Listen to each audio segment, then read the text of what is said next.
કામ ધંધો કરવા જે હોય ની છે કામ મોસ્ટ ઇમ્પોર્ટન્ટ છે કે હું કામ ટાઈમથી યુઝ નથી કર્યું કે મેં જોઈએ જ નથી આ વર્ષો બાદ.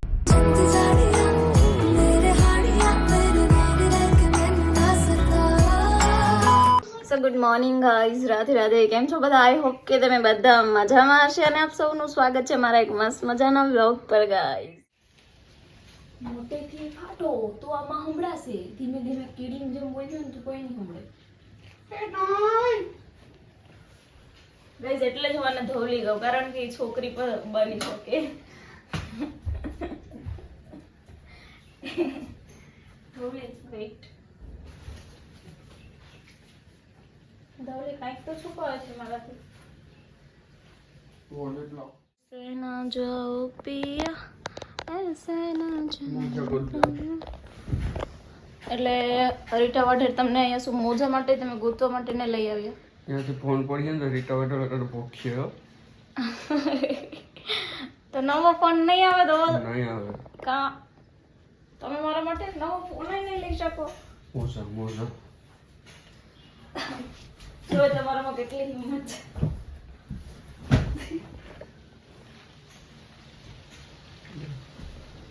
મોજા નીરજ જવાન કે નાખીયા હા મેં મોર કોણ ને હા મેં મારે તો બહુ ભીખી ગયો.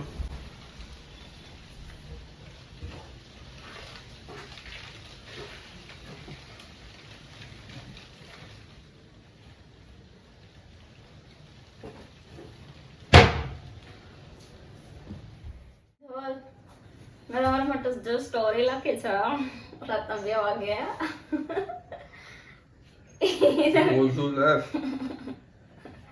હા વેરી જા મોટું થઈ જાય તો હું તમને લઈ દઈશ. એટલી તો ઉમેદ છે કે તમને એક મોજાની જોડી લઈ દઉં. છે ને તો એનાથી વધારે ઓડી પા ક્યાં પૈસા કાઢે? તારો ભાઈ બહુ પૈસા વાળો હોય.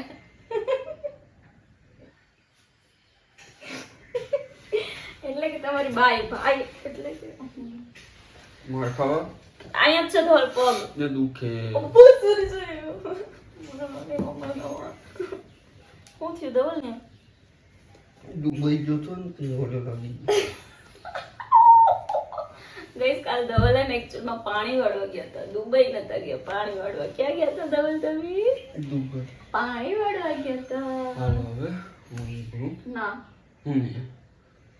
કેમ ન મારે જવું છે કા 1 મિનિટ તો આવો. 10 ને 43 થાય હા તો મારે અહીંયા કઈ 12 વાગે નું જવું. 1 મિનિટ તો આવો. મારા માટે તમારી પાસે 1 મિનિટ નો ટાઈમ નથી. ફટોફટ કર હવે ટાઈમ ઓવર છે તો મારે 10 ને 45 સુધી મારી બાજુ નહીં નથી નહીં રાતના 1 વાગે કોકના ઘરેથી ફ્રેન્ડ સર્કલ માંથી ઘૂમી ફરીને આવવામાં તમારી પાસે ટાઈમ છે, પણ અટાણે મારી પાસે ખાલી 42 થી 45 મિનિટ હું કામ માટે ધંધો નથી કરતો અટાણે કામ ધંધો કરવા જે હોય જે હોય ની છે કામ મોસ્ટ ઇમ્પોર્ટન્ટ છે કે હું કામ તો કામ હારે જ પરમ છું ને કામ ને જ કીધું. હું તમારે કાંઈ સંબંધો નથી રાખવા માંગતી. આભાર. હવે નીકળો જાઓ. મારે તમારે બોલવું નહીં તો બોલાવતો. મેં હાસે ને ઓલું એક બોલી નાખો પછી નથી બોલું. વોટ્સઅપમાં તમારા માટે મેં જે લખ્યું એ બોલો. હાલો કીમાં વોટ્સઅપમાં આઈ ગયો આવી કઈ તમે એવું મારા માટે નહીં બોલો. બોલી નહીં બોલો તો મને તમારી પર ભરોસો હોય. હું તમને હું નથી ઓળખતી. કોઈ નાનું બચ્ચું છે. અરે તમે જેટલા પોતાને થોડોક ઓળખતા ને તેનાથી 17 ગણી વધારે હું ઓળખો. તો મને અટન ગરમી થાય તો તું મને જવા દેજે. ઈ ઓળખવાનું ના હોય, તમારે જે દે કે ભાઈ અત્યારે ઊંઘવાનું જ છે. અચ્છા ધોલ કાલે એસી આવી જવાનું ને હા પાક્કું ને? અટન હાથ મૂકી દે. તમે કઈક ભૂલો છો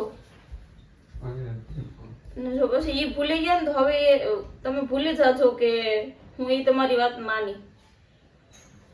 યાદ કરો ધવલ, સિરિયસલી કહું, તમને ખબર. કઈ વાંધો નહીં. હવે એમ મન ના કેતા કે ત્યાં હું કરવા ન કર્યું. આ ચપ્પલ લઈ લેજો, તમારા ખાતામાં પૈસા નાખી દે. મારા તરફથી તમને ચપ્પલની ગિફ્ટ. ધવલ, કોણ આપશે આવું ગિફ્ટ તમને? ચપ્પલ કોણ આપશે? હા ધવલ, એ ધવલ, મને તો પગે લાગો, પેલા મને પગે લાગો. લાગી લો, પગ જો અહીંયા જ છે. ગાઈઝ છે ને અત્યારે ધવલ છે એ દુકાને જતા રહ્યા ફાઇનલી, અને આપણે ફરીથી એકલા થઈ ગયા. તો મારી પાસે છે ને એક જૂની મારી બુક છે 2018ની, એટલે હાલત થોડીક આવી છે. તો આ વિયાના મેં જે મારા હાથ પર લખેલું છે, તો બહુ બધા લોકોનો સવાલ હતો કે એ કોણ છે, શું છે, બટ હું તમને એની પ્રોપર ડિટેલ્સ કહું. એ છે ને એ મારી ફ્રેન્ડની છોકરી છે, બટ આ મારું સાવ લોજિક જુદું હતું. એ છોકરી મને પહેલાં ગમે ને પછી એના મમ્મી મારા ફ્રેન્ડ થયા. બાકી આપણે એવું હોય ને કે ફ્રેન્ડ હોય ને પછી એના બેબી ગમે ને પછી આપણે ક્લોઝ આવે, પણ મારે સાવ એમાં તદ્દન જુદું છે. એ એક ખબર નહીં, એ પ્રિન્સેસ મારા માટે એમ કે ને કે બહુ ઇમ્પોર્ટન્ટ છે. તો એના માટે મેં આ બુક બનાવી હતી, એટલા માટે હું અત્યારે એની ચર્ચા કરું. તો પછી હું તમને બતાવું. આ છે ને 2018-19ની છે શાયદ બુક, અને મેં એને આપી નથી બિકોઝ હું એને આ એટલા વર્ષમાં હું એને ક્યારેય મળી નથી. અને હમણાં લાસ્ટ ટાઈમ મળી ત્યારે માનો ને કે 5-6 વર્ષની થઈ ગઈ હતી. એટલે એને જોઈને થોડીક વાર એવું ફીલ થતું હતું ને, કારણ કે એ કોઈક બેબી હોય તો હવે એને આપણા વિશે તો શું ખબર હોય, એ તો નાની હોય ને, તો એને મારું નામ પણ નથી ખબર, અને મેં એનું નામ મારા હાથ ઉપર લખાયું. એટલે આને કહેવાય સાચો પ્રેમ, ટ્રુ લવ, કે કોઈક માટે તમે આમ પૂરી રીતે સમર્પિત થઈ જાઓ. એ તમને ચાહે કે ન ચાહે, તમે એને એની ટાઈમ ચાહતા રહો. એટલે મારા માટે મારી ઢીંગલી નાની વિયાના એવી જ છે. તો હું બતાવું, તમને શેર કરું એની બુક પૂરેપૂરી. ચલો, આ શરૂઆતમાં ફ્રન્ટ પેજ વિયાના. વેઇટ, હું તમને છે ને બેક કેમેરાથી બતાવું તો તમને વધારે ગમશે. ગાઈઝ, તો હું જે ઢીંગલીની વાત કરું છું ને, જો એ આ છે વિયાના. આ ફ્રન્ટ પેજમાં રાખ્યો એટલા માટે કે આ મારો મોસ્ટ ફેવરિટ ફોટો હતો. પહેલાં હું એક સમય એનું વોલપેપર લગાવતી, અને આમાં છે ને વિયાનાના મમ્મી પપ્પા છે. આ જો તમે, આ એના મમ્મી પપ્પા સાથે વિયાનાનો ફોટો છે. અને અહીંયા મેં એના માટે લખ્યું છે, આ મારી ઢીંગલી. આ સાવ નાની હતી, દિવસથી પણ નથી થઈ ને ત્યારનો એનો ફોટો છે. પછી આ તો ખબર ને એમાં બધા, અત્યારે તો મને ભૂલાઈ પણ ગયું કે આ કઈ ટાઈપ હતી, શું હતી, મેં શું કર્યું હતું. અહીંયા મેં એના વિશે લખ્યું હતું, અહીંયા પણ શાયદ, વેઇટ, જોઈ શકો તમે. અને આ પણ એમની ફેમિલી વાળો ફોટો રાખ્યો છે અહીંયા. અને આમાં જો કેટલો ક્યુટ લાગે. અને પછી છે ને આને આવી રીતે કરવાનું એવું કંઈક હતું. અત્યારે ને બધું શું બહુ ટાઈમથી યુઝ નથી કર્યું કે મેં જોઈ જ નથી. આ વર્ષો બાદ આ બુક ખોલી છે, એટલે થોડુંક એમ કે જેવું પ્રોપર એનું થવું જોઈએ ને થતું નથી.